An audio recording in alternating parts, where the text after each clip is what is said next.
Many ligament different of principal.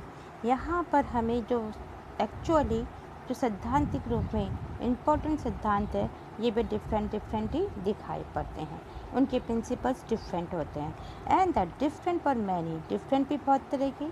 Should India adopt a centralise और decentralise system of government, कि India कौन से system को adopt करेगा, सेंट्रलाइज सिस्टम को या डिसेंट्रलाइज सिस्टम को।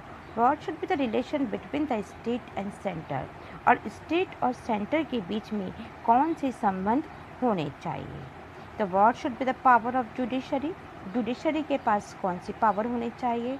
Should the constitution protect property right, क्या कॉन्स्टिट्यूशंस के द्वारा हमें प्रॉपर्टी रखने का राइट दिया जाएगा। Almost every issue that lies the foundations of a modern state was discussed with great suffocation. तो कह रहा है ये कि प्रॉपर्टी रखने का क्या हमें राइट दिया जाएगा, और साथ ही लगभग वो सभी सब्जेक्ट जो कि मॉडर्न स्टेट के समय ज़रूरी है उन सभी पर ही गहराई से सफोकेशन बोलते हैं चर्चा करना, सफोस्टेशन यानी चर्चा करना, कि हम गहराई से चर्चा कर सकते हैं।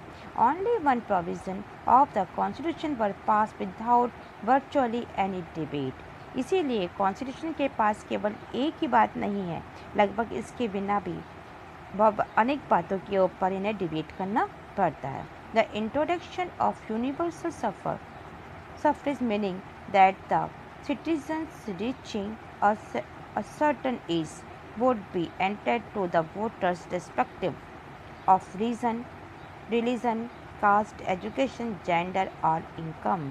ये कहते हैं कि हमारे पास सिर्फ एक ही काम नहीं है, और भी काम है, जैसे कि वोट देने का राइट। इसका अर्थ यह है, मत देने के राइट का अर्थ यह है कि जो रिप्रेजेंटेटिव खड़ा होगा वो किस रिलीजन का होगा, कास्ट का है, कितनी उसकी एजुकेशन है, क्या उसका जेंडर है और क्या उसकी इनकम है।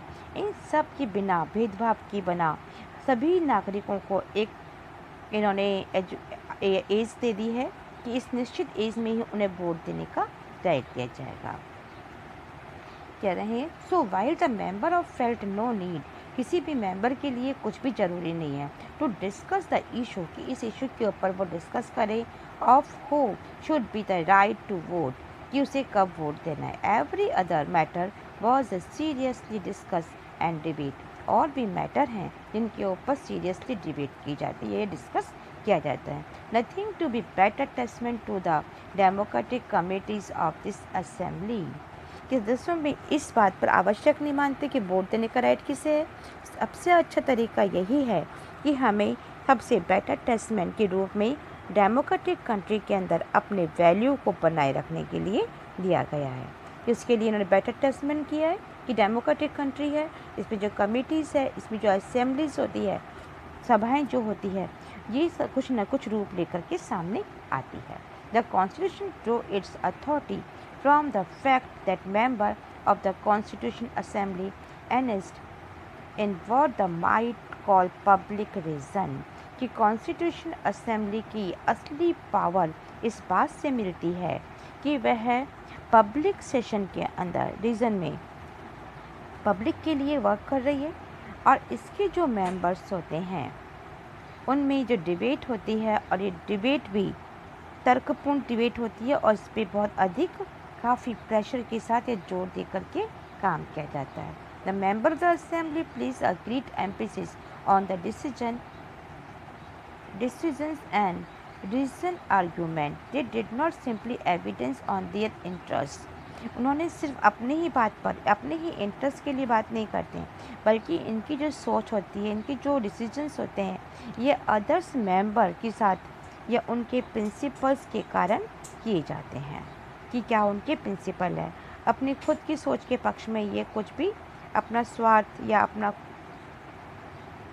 ये they did not simple evidence on their interest, अपने इंटरेस्ट को लेकर के ये वर्क नहीं करते हैं, but give principal reason to other members of the positions, कि जो अदर मेंबर हैं उनकी पोस्ट, उनकी पोजीशन को लेकर के भी इसमें डिस्कस किए जाते हैं।